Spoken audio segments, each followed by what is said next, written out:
It's Monday morning. A health system CIO opens her inbox. 12 AI vendor decks, all promising the same three things: workflow orchestration, governed AI, and operational lift. 11 of them are demos. Only one of them ships. Welcome back.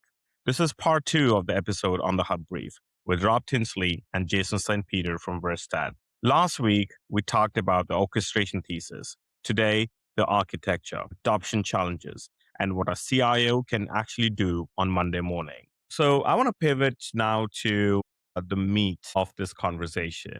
So Jason, Rob, can you help audience understand Verstad's three-layer architecture that you shared? I'm going to put it up on the screen for the audience. So walk us Sure. through the way you'd walk a CIO through on a first meeting. That's a very important framing for Verstad's positioning in the market. Yeah. So the three main layers are workflow intelligence. Then that's layer one. The second layer is governed decision automation. And then the third lever is what we call Agent 360, or for the broad public, that's our agentic orchestration. So that's what we spent like 2 hours on the phone call last night. Is making sure that that's the hard part, but that's also the bread and butter. So the workflow intelligence side, when we think of our AI layers, this is the layer that is publicly available data. It's pulling codes, it's pulling provider networks, it's doing the things that we can source publicly, but we can use publicly available LLMs and large language models, just what people hear about, OpenAI, things like that, to get that data and learn from that data that is out there right now. And that doesn't touch at that top layer, it doesn't touch any customer records. It doesn't touch anything, but it helps our own internal models learn from that public data. And then the second layer is the governed data layer. This is where we get really a lot of initial pushback and some objections that we have to overcome. And this is how we use data that comes from our customers or from client data or things like that to create own internal LLM. So everything is always anonymized and scrubbed and all of that. So it's taking things that we learn from the data that we ingest and creating private large language models, or taking areas, it's all separate and it's all governed. And then the third way we think about it is this orchestration layer where we're building on top of the publicly available data and our governed data to help make better optimized decisions for our clients. And that data stays within that client interface. So, we don't have to worry about sharing these models or these agents being shared across multiple customers. Your agents, when I say agent in this terminology, I'm saying agentic or bots or whatever you want to call it, they are yours. They are developed for you in your environment and for you only. And that's how we think about it at a very, very high level. And the way this is more a CTO question, and he's not on here, but how you develop across those three layers is extremely important. And the infrastructure you use and the models that you use are also very important. So we think about it across the infrastructure layer as well. And that's where our CTO comes in. He's the guy that's like, where do we deploy this from an infrastructure standpoint? And that's critical as well too. Yeah, and my thesis on agentic, decisioning and wider organization adoption is, if you don't have that integration layer, you are essentially opening yourself up to risk. Because if your data flow, your workflows, your governance models are not ready to accept or able to have a kill switch, if you will, how can you have agentic decisioning? And I think that's the hardest part. So talk to me more about why governance of agents are the hardest part to sell to customers in this area. Well, I think it's a perception more than anything. Is they think that I can't have a robot making these decisions for me, because again, if they don't have the same reasoning, and I think that's just with a lot of these people, it's more a misunderstanding of what AI is and what agentic AI is and how agentic AI does get you closer to human reasoning and problem solving and things like that, and making a better decision. Like agentic AI can make decisions not just quicker, they have the data to make a better decision. And then as long as you also frame it that we are always putting guardrails in place where there's human oversight, very little governance needed in a decision, whether whether or not something is in good order or not in good order. It can flag it, a simple flag. It's not in good order, it is in good order.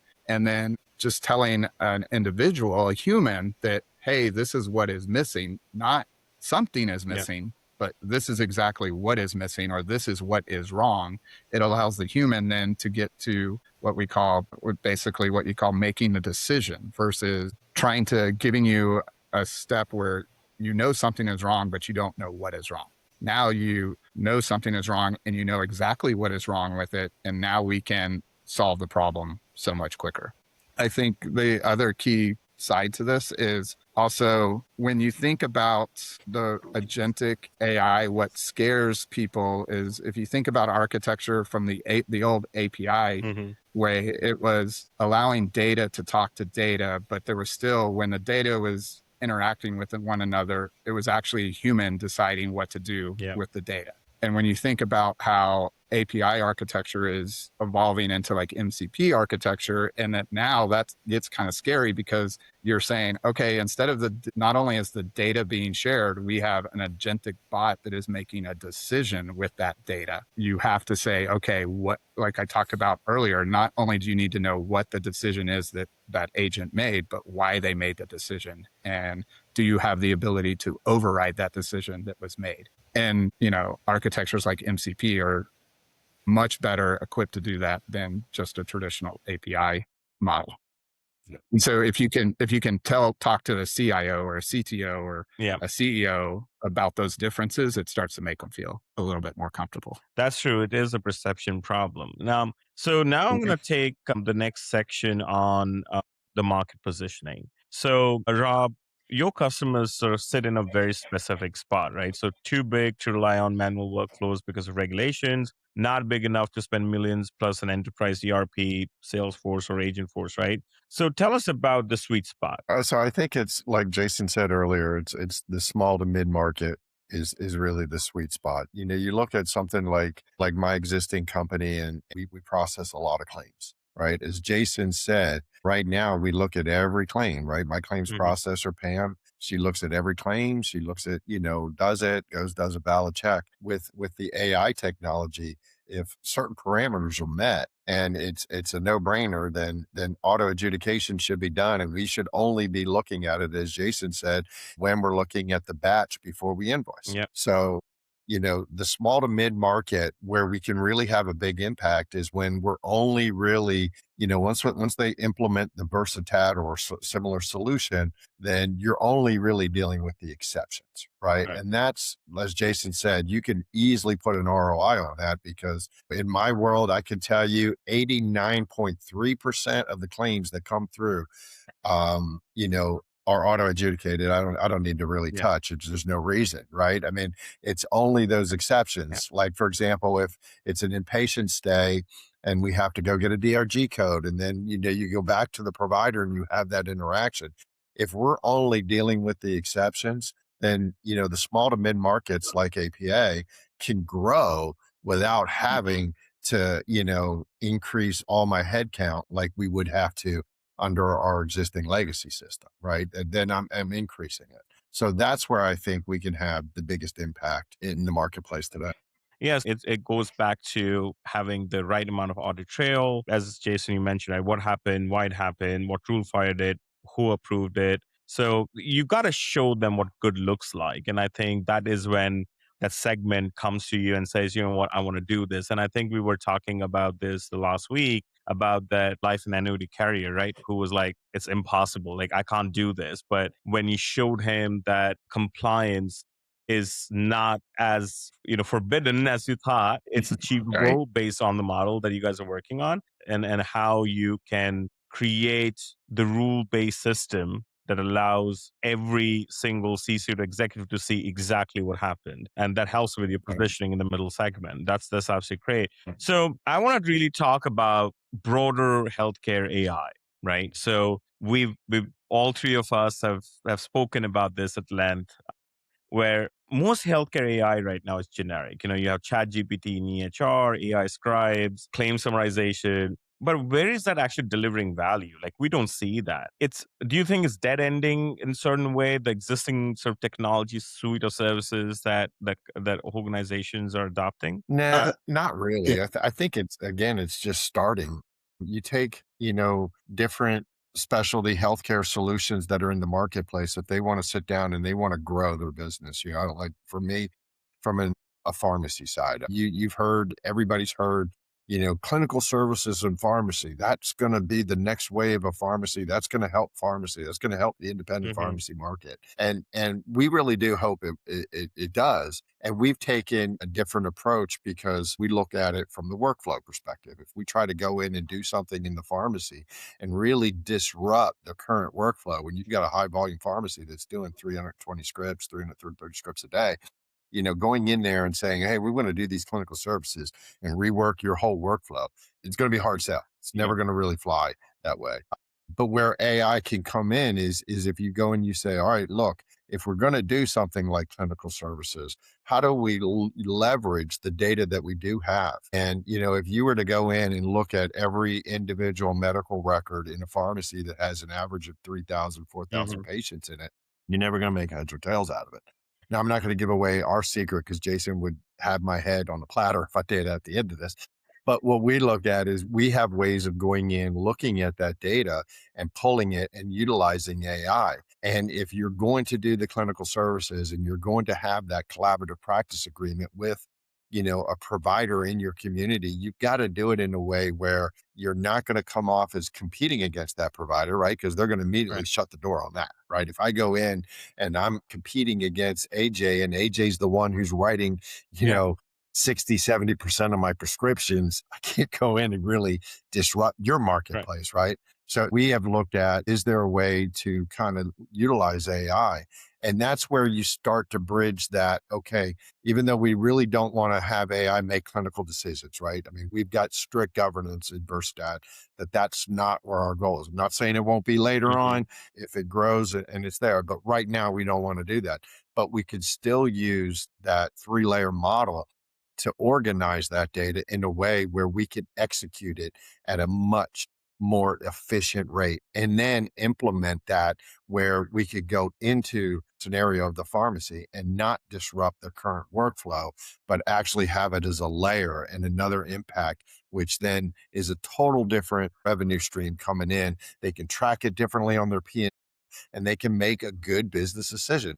We try to put in a model where, as Jason said, we're going to show you where you get your ROI and we're going to show you how to implement it. And we're going to show you how to use AI where it's not confusing. I've got pharmacists that are creating different apps where they can help generate intelligent information around either specialty or compounding or 340B, right? We can do these different things. It's outside their system, right? And it's not part of the workflow and it's really not leveraging. And when you look at it, it probably creates more work than it does because it's not integrated into the work. And I think that's where, Jason and I have been really honed in on is making sure that when we do implement a Hmm. solution, it has to have a positive impact. If I can take a stab at that question too, AJ, when Yeah. I think about AI and healthcare, it's interesting to me because AI and healthcare, well, I'll even take a step back with like the most people see, and even people that aren't in healthcare, when they hear the word AI, they think of things like about AI and health. How is AI going to help cure cancer? How is AI going to help you live longer? And the academic and research side of that. And there's so many great uses of that. But when you Hmm. say AI and healthcare, I think it falls into two categories. Hmm. It people using AI to fight the system and AI used to fix the system. And there's examples of both of these out there. And when you say AI to fight the system, this is more the consumer advocacy side. How can we use AI to, help reverse denied claims, things like that? How can we make healthcare more about actually caring for the patient? When you think about AI to fix the system, you're thinking about it, I think more, both are good, but you're thinking about it more pragmatically. And, and it's more prevalent here in the US because people will say in the US, this is where the system needs to be fixed the most anywhere in the world. But the whole saying, if it's not broke, don't fix it. I think everybody in the US is saying it's broken. Yeah. And so where can you use AI to fix that system? And that's where you're seeing companies pop up left and right with AI. And I wish we didn't have to fight the system or create companies to fight why claims were denied and things like that. A good example, not an example of the company, but just industry wide. Look at how health insurance carriers, like the big ones, look at how they're utilizing AI. They utilize AI to automate denials. That's messed up. They'll put agentic AI to, look at all the claims that come in and figure out which ones they can auto deny right away without even actually having a human look at it. But then you have other companies that are now have to be built around that whole process that the insurance companies were using AI for, which is to how can we reverse a claim that was auto denied because they didn't even have a human look at what was happening. And that's where it comes to. And then that's where I think if we at Versatad can help kind of fix some of the processes or fix the systems with AI, then we're working with customers in the healthcare space that are using AI the right way.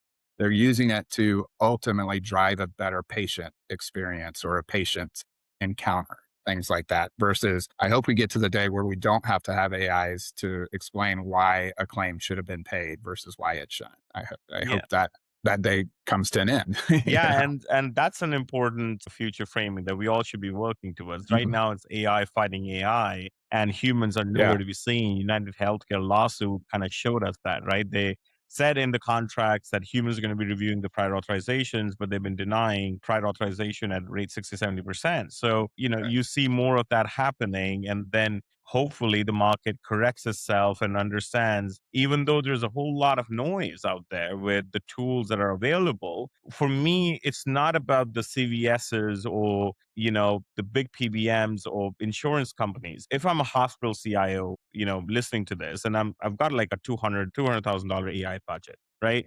There's so much noise. I don't know which one to pick. And this is why industry needs to move into an enterprise layer, like a unified workflow solution like yours versus having point solution. I mean, I was talking to a friend, a big hospital provider is now doing point solution, has been doing point solutions for over a decade. Now it's time to adopt AI.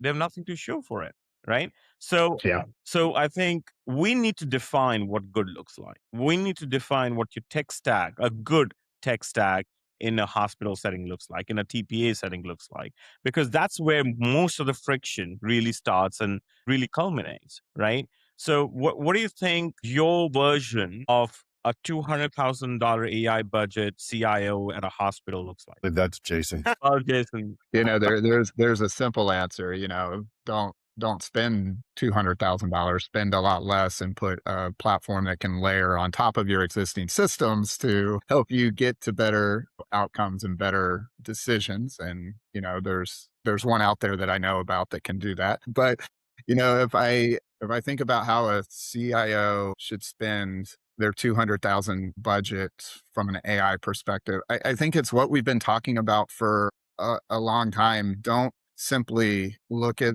AI as a shiny object and where you have to Mhm. where you have to go to somebody like a Anthropic or an OpenAI and budget your AI spend based on your token spend, because you're not looking at that, again, at a workflow level. You're looking at it simply as how can I use OpenAI and how much is that costing me at a monthly perspective to use some type of generative or agentic AI that's really siloed still, that's not embedded across our entire organization. So I think it's very hard for a CIO or somebody in healthcare to simply look at the big AI players out there and Anthropic, XAI, OpenAI, and say, we need to have a budget spend with those guys because that doesn't talk to exactly what your business or your Yeah. organization or your facility's workflow is. So they need to spend their money more with somebody that is utilizing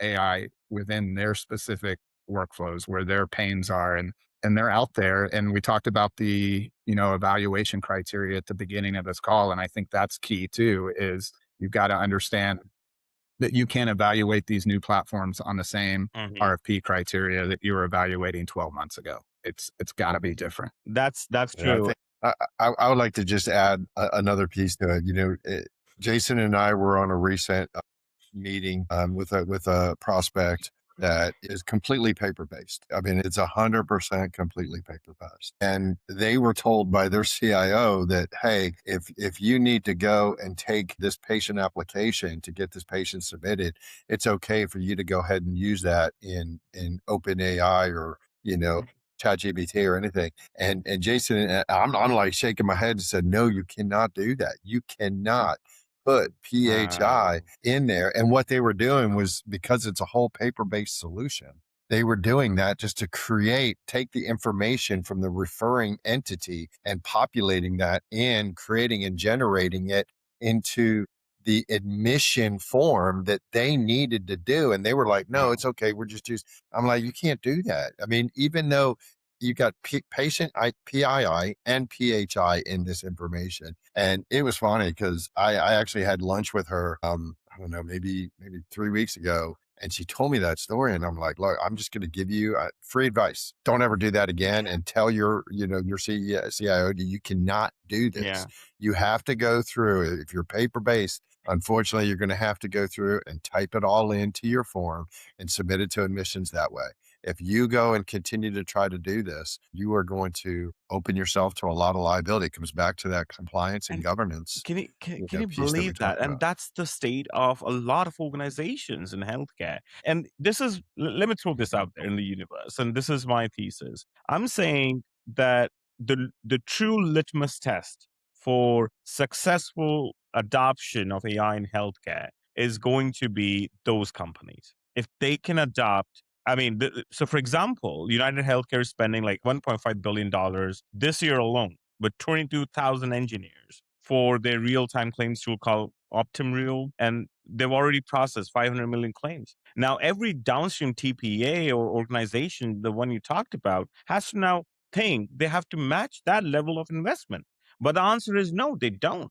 The whole idea of AI is that it doesn't have high cost of entry. So the perception has to be changed in the way organizations think about adoption.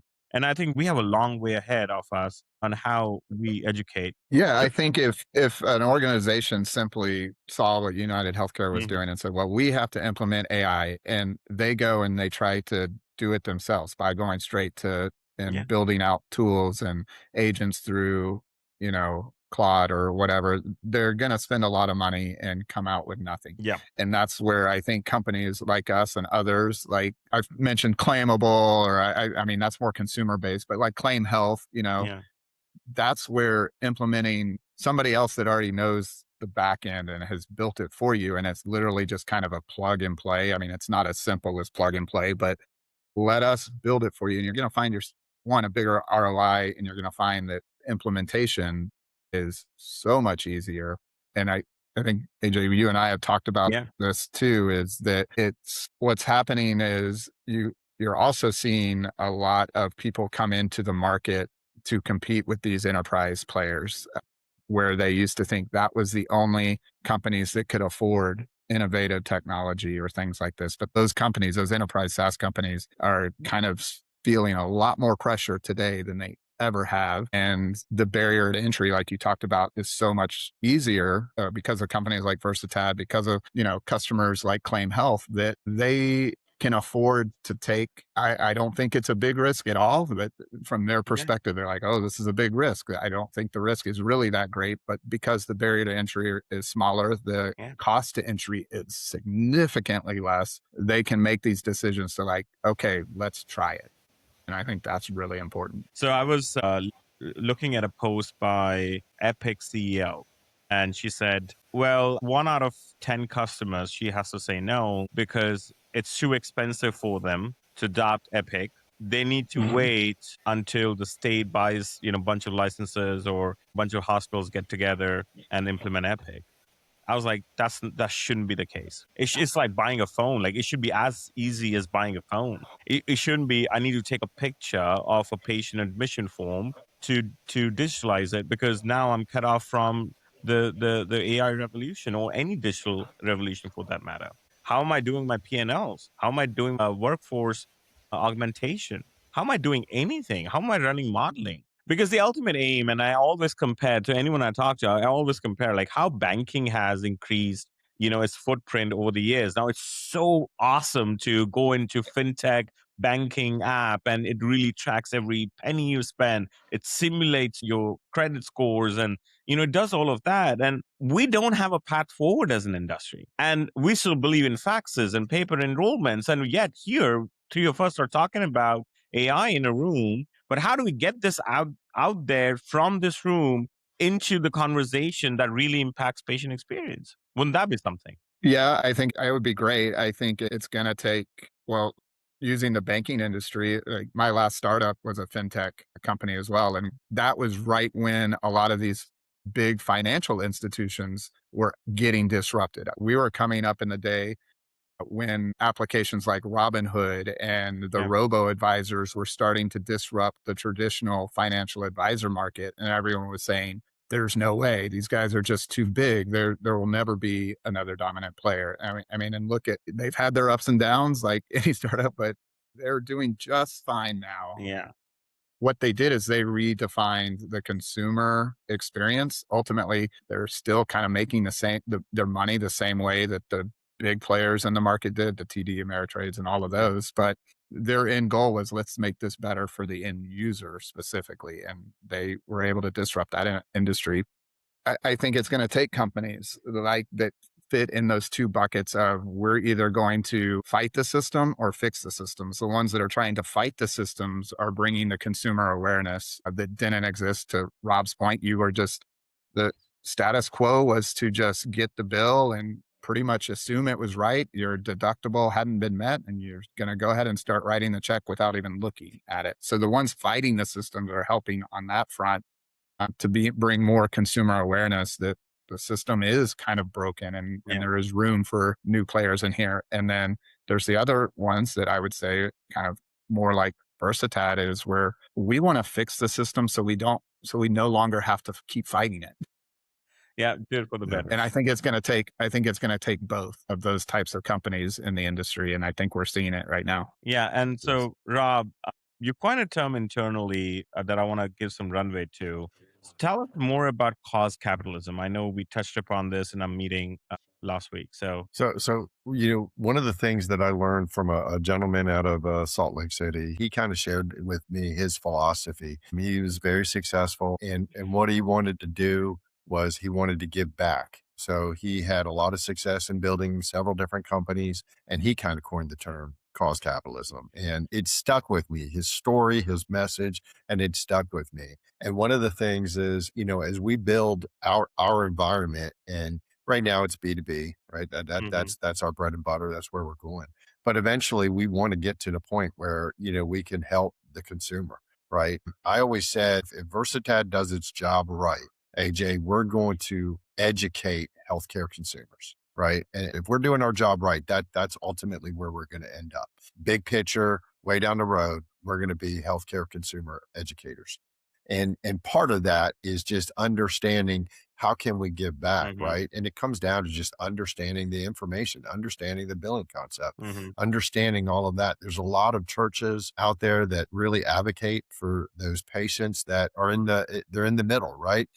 They can't afford the insurance, but they make too much money where they can't afford, or they don't qualify for state Medicaid, right? So they're in that middle. And when they get, a catastrophic disease state or encounter or car accident, I mean, it's devastating to them. I mean, it impacts their retirement. It impacts their, maybe their equity in their home. I mean, it's to those people. So what we're trying to get to, as Jason said, is we're trying to fix the problem, but we have a bigger vision, right? We want to actually give a cause, and we want to give back to that community. And who's it going to be? I'm not going to go and, try to give back to a CEO that runs, a $6 million hospital group in a regional area like Phoenix or something. No, we want to go and we want to give back to the consumer that is really struggling to navigate this whole world of healthcare inside the United States, because it is complex. It is complex by design. Yeah. The core functionality is based on employment benefits, so it's employer sponsored healthcare. Then you have the Medicare and the Medicaid. So then you got, and there's a lot of people that love to talk about, hey, we're going to be a single payer system, right? No matter what side of the fence you're on, there's a lot of talk about that. My wife is from Germany, and we went over and I studied pharmacy in Europe. And it was interesting. Everybody's pushing to this single payer model, but what I learned was even more complex than what we have. Right. So they're not allowed to count pills. It's all prepackaged, but they have more insurance companies than we have, HA, right? Because it might be a single payer, but they've got all of this infrastructure and middle people that deal with it. And when I actually started peeling this onion back, I'm like, wait a minute, you've got more insurance companies that he had in his pharmacy than I see in my normal pharmacy at the time. Right. So I'm looking at my pharmacy and I'm like, man, we don't have that. I mean, we deal with maybe, 34, maybe 35 different, payers or PBMs that we call them, and we put them in. And he had like 187, and he was in a small little village in the middle of a rural area of Germany. And I was blown away, because there's a lot of people out there that think the single payer system is going to solve it. And I don't think it is. I think it's going to be healthcare consumer education. Make heads or tails. I'll tell you one last story. My wife had to do her normal breast exam. We have a $10,000 spec plan. So I remember her texting me and going, hey, Rob, they're saying that, my copay is $475. Okay. I said, ask him what the cash price is. 200. She texts me back and says 270. What do I do? So, me being sarcastic as I am, okay, would you rather pay 475 or would you rather just pay the 270? Yeah. And then there's rules, right? If you pay cash, some Blue Cross Blue Shield of Arizona, sometimes they'll allow you to submit it and count it towards your deductible. Other times they won't. Why is that? I've now saved myself money. I'm not going to hit the $10,000 spec. Right. So why can't I save money, but still go towards that if something like what happened in 2016 happens? Yeah. And it doesn't. So that's where we feel like we can actually have an impact to the marketplace and beyond just being trying to fix the problem. We at Versatad, we are focused on being the disruptor. And that's just the way to do it. That's a great segue into my last question. And that's the same question for both of you. If there's a 500-bed hospital in rural Iowa listening to this right now, what's the one thing you want them to do on Monday morning where they can go in and get their journey started? I'll kick it off. On Monday morning, I would suggest you pull in your core team, whether it's the CIO, whether it's your revenue cycle lead, but also your patient access resource or director. Get them in one room and just for 45 minutes, and just whiteboard out 3 or 4 little handoffs that still depend on the manual process. Whether it's the spreadsheets, phones, duplicate entries inside your EMR or your billing, and then take a picture of that and then go out and look at these new emerging technologies and say, okay, what can we do? How can we use these technologies and help solve some of these challenges? As we've talked about, a lot has changed in the last year. Yeah. Jason. I would say spend Monday just researching and learning how we're thinking about AI in the healthcare space. I think too many of these rural hospitals are just under the assumption of this isn't for me. I can't do this, or we're too old fashioned to do this. So I would simply say spend half of your day just researching how AI is changing healthcare today, and specifically healthcare, not just health, but healthcare. And you would probably be just shocked at the amount of information that is out there, the amount of new companies that have sprung up in the last 12 months that are, I guess the word to say is democratizing how healthcare gets done. And it doesn't matter if you're in a major hub like New York City or Houston, Texas, or you're in College Station, Texas. How care can provided can be very similar across those companies. And I think it starts with learning and knowing what has changed in the last 12 months, which is crazy. I mean, I'm a poster child for that. Like with Rob bringing me on board, I was like, holy cow. Like there's so much that can be accomplished right now. And it doesn't matter where your facility is or who you are, or like we talked about, really what your budget is. There's ways you can orchestrate and optimize patient care. So that's what I would tell them to do. And that is the answer. It's simple. Start small, learn, and adapt. I was not in AI 4 months ago. Started learning about AI and the impact it can make on the patient experience I've been working with for the past 10, 12 years. And I was blown away by the promise, by the simplicity. If you know what you're doing, or just start small, learn, and adapt. Simple 3 words. Yeah. I have a good friend. His name is Dr. Hausman, and he is the one who got me into really studying AI and what AI is about. And he recently just published a book called Future Proof. And it's all about how CEOs and CIOs should think about AI not as something to be scared of, but something to enable inside your business to make it ready for tomorrow. Literally tomorrow, as in you never know what literally 2 weeks is going to look like.